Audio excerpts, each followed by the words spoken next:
I have any Arthurian scholars? Yes. Oh, no. I'm so sorry. I'm just sorry. For some odd reason, a few years ago, I began to wonder what it was like to have an arranged marriage, which I don't. And I'm sure it has its advantages. At any rate, and I followed two people through three stories by the name of King Lot and Morgause. So I apologize to the Arthurian scholars, but they just seem to haunt me. And you're getting part 3 tonight. Don't apologize, just tell us the story. Okay. It is very, very, very quiet in the keep of the great King Lot of Ookami. The mice are creeping by the side of the floor. The servants are tiptoeing. And outside, the great North Sea is flat, and no birds are singing. For King Lot and his lovely wife, Morgause, are having their first quarrel. To this day, they have no idea how it started. But somehow, words were flung. Hurt was made.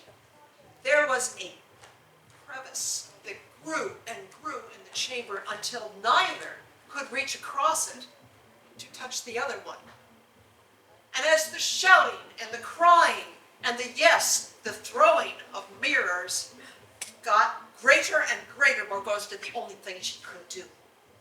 She fled and was walking along the shoreline going, I'm 16 years old.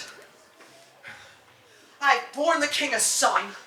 I am the queen of the Orkney Islands, and my life is over. And she wept 7 tears into the sea. And as she walked along, her shoulders hunched, she stopped because there was a pair of large bare feet in front of her, followed by a pair of rather shapely knees. And as she looked up, broad shoulders, dark eyes, seaweed down his chest.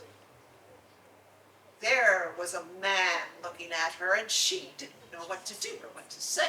She said he was, and she wasn't he any. She looked up at him, and he said, Morgause, why do you weep? She said, well, I fought with Lot, he hates me now. And life is just not going to be the same. And he said, Morgause, the life can be the same. Come with me, come. You can be my queen, and I will care for you and never make you cry. Come, Morgause. And she reached out her hand, and she started to put it in his. And then she remembered the tender look on Lot's face the morning after they were wed, when he won her in a sea of treacle. And she took her hand away and she said, I cannot.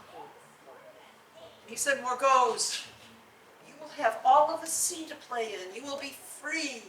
Come with me, come, Morgause. And she started to put her hand over his. And then she pulled it away because she remembered Lot holding their first son. And the little hands curled around Lot's great thumb.